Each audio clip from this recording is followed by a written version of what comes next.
Hey everybody, what's up? Welcome back to another episode of Everything Kratom, the podcast about anything and everything Kratom. Great to have you with us on this Wednesday morning, hoping all is well with you out there today, as always. Today, we dive into the abyss, my friends, and discover the underbelly of the dark web, a dangerous, cold, terrifying place. Or at least that's what I've been told. So, right away, quick disclaimer, and then I'm going to tell you why I'm doing this. Don't do this, and I'm not going to tell you how I did it, but the dark web is a dangerous place, and you can't trust anyone, anywhere, ever. So let's leave it there. Okay, more of a disclaimer in the description of this episode, but I am not endorsing this whatsoever. No one should do this. Don't follow me. Don't wait for me. Save yourselves. So, why am I going on the dark web?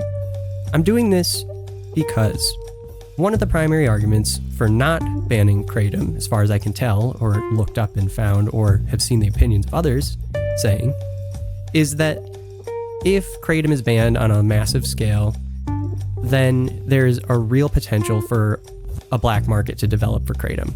And that would result in a very unsafe environment and would do basically the antithesis of what anyone who is, attempting to ban Kratom due to safety concerns would hope they'd accomplish by doing so. So it's kind of like, it's going against what you're hoping to accomplish. If you're banning Kratom, goes the argument. And so I want to see what's on there. Is that really true? Is there already some sort of evidence I can find definitively of an existing black market of Kratom that has the potential to really increase, spread, grow, given an increase in interest if Kratom was to be banned? So that's what I decided to do. And so I'm going to be looking at two different dark websites that I finally figured out how to connect to. And I'm not going to share my methods of how I figured it out. And also, I would just like to make sure everyone knows, on the YouTube episode for this, I'm not going to be showing my screen or anything. This is just going to be audio as well, because ain't nobody got time for that. I do not want to have any liability here. So I'm not showing anyone how I did this, and I'm not going to talk about it anymore. Okay, here we go. So let's dive in. So I'm going to be sharing the things that I found on two different prominent underground dark web drug websites. Sorry, I'm not good with the lingo. That's as best as I can do. And there are like many products on these sites that are illegal, and we're talking thousands and thousands and thousands, even tens of thousands. So here's what I found. The first website that I looked at had a handful of Kratom products. It wasn't as extensive as I thought. So I was expecting to find, pages and pages and pages. There was really only like 2 pages of products that were labeled Kratom.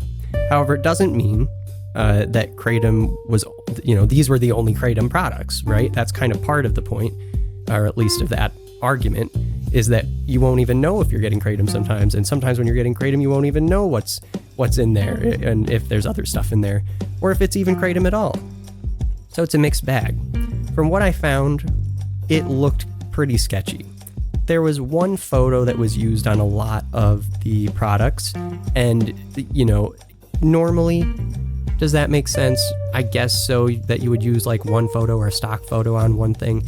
But the fact that when looking at the vendors on these websites, a lot of the time, this is true on both websites I looked at, different vendors are using the same images.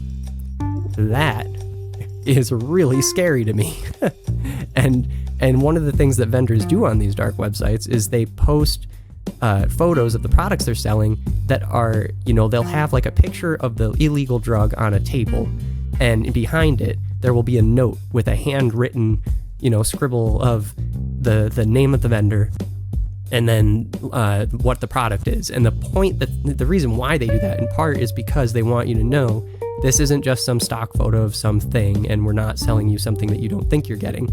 This is what I made today. Here's, my handwritten note saying this is what this is.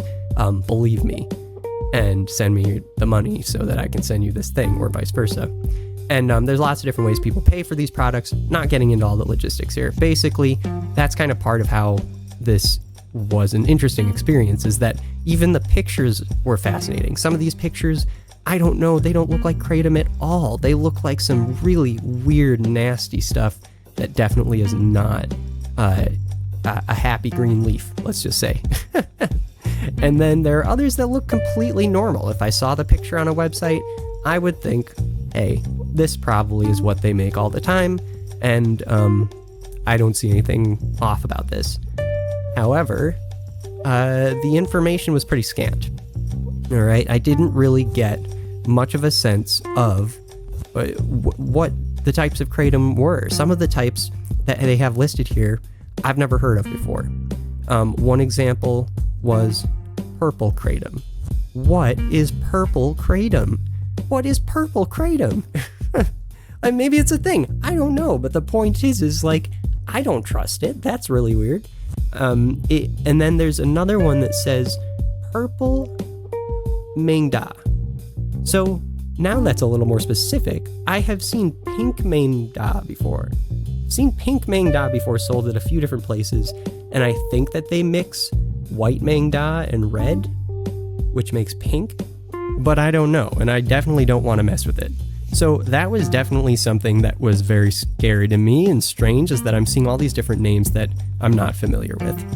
But more so the fact that these pictures were not very consistent. Sometimes people are saying on these sites, it's selling extract, for instance. Well, my goodness, how do you confirm what's in the extract? That, I think, would be the most scary piece of it all. And of course, one of the reasons why I think that is because we're still trying to figure out the safety and efficacy of extracts, through legal markets right now. It seems to be that any kind of case where someone has passed away from using kratom, it's either been in every case I've seen so far, which is not every case. I have not seen every case, just FYI. From the ones I've seen so far, they've either included an unlabeled, Ziploc bag of kratom, and no one knows where it came from, and there's no label, or it includes extracts. And so I think that we definitely need to be looking into extracts in the legal market, for sure. But when it comes to an illegal market, a potential black market for kratom down the road that gets really, huge, I think that would be where most of the damage would come from. I'm just speculating here, but from the things that I'm seeing right now, I see not only extracts that kind of look legit, or maybe they're stock photos that people have just scraped off the internet and are using, but I see images that are not even trying to cover up the fact that this was definitely made in someone's basement. And at least in my opinion, it looks that way. And it is not okay. I'm sad to see all this out there. And it makes me think, why on earth would anyone want to go this route to get kratom if it's legal? My next thought is, well, they probably aren't going that route if it's legal where they are. Then I look at where these products are coming from. That's the next piece that kind of helps me fill in a gap here as to whether or not there's validity to this idea of a black market coming out of any potential kratom ban, right? And what I'm seeing on both of these websites, moving to the second one in particular, what I'm seeing is a lot of products coming from Europe. And I can't tell which countries it's coming from. But what I'm seeing is, let's see, out of the 15 products that I had found when I did this research, 13 of them took euro as payment and shipped within Europe or worldwide, or just, the US or just the UK and the US or wherever. And, in addition to taking like cryptocurrencies for payment. So these places are based in Europe, or these people are based in Europe. And it makes me think way back to the conversation I had a little over a year ago now with Jakub from the European Kratom Alliance. Shout out to him. Hope he's doing well. He told me about the whole state of regulatory kratom policy in Europe and how all over the place it was.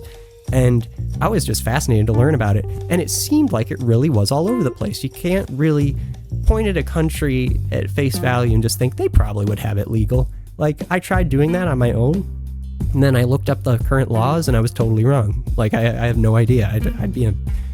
Would not be an asset to anyone out there. But it makes me wonder, are these products being sold primarily in Europe or from Europe because of that reason? I don't know. I don't know the answer, but I think that probably has something to do with it. I don't see hardly any of these sales or proposed sales coming from within the United States, and in fact, I don't see any. There's actually two that are a currency that I've actually never seen before. West Central African francs. Wow.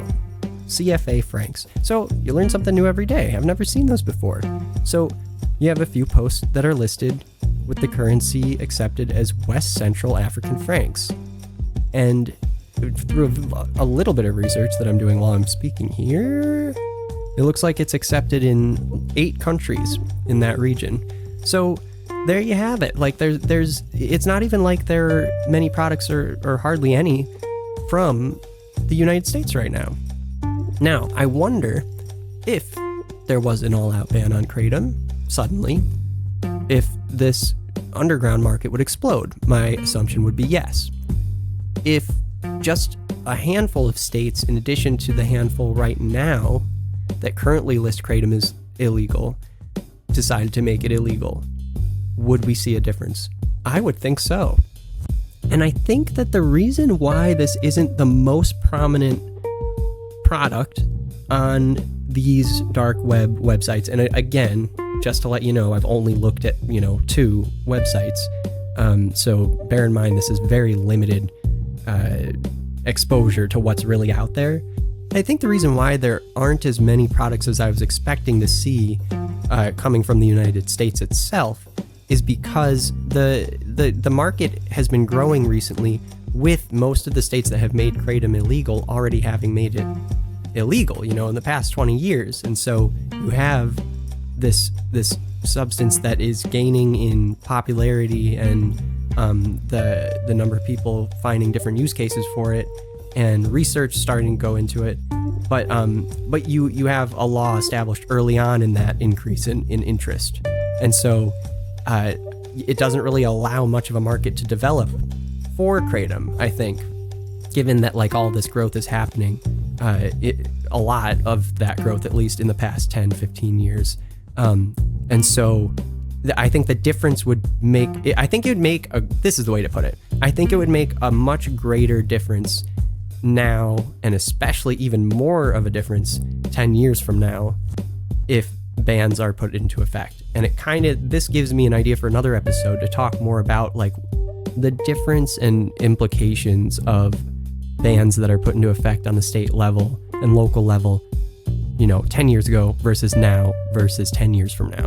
I think that will be a fascinating juxtaposition down the road, because we'll be able to look back and see, wow, there was an explosion of products post this ban, but 7 years earlier, with 20% less or 50% or 30% less users, whatever the numbers end up being, of kratom, that ban didn't result in a huge boom in products. And maybe we can identify a threshold in when and where a ban will really have a strategically poor outlook when it comes to how much the dark black market of kratom might grow in that region or area, or just in general online.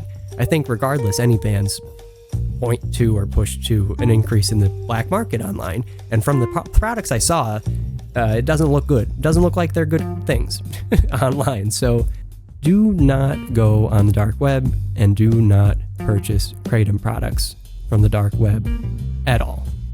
So there you go. I'm happy to say that. Anyone can hold me liable for saying that. Feel free. Okay, so I'm going to leave it there.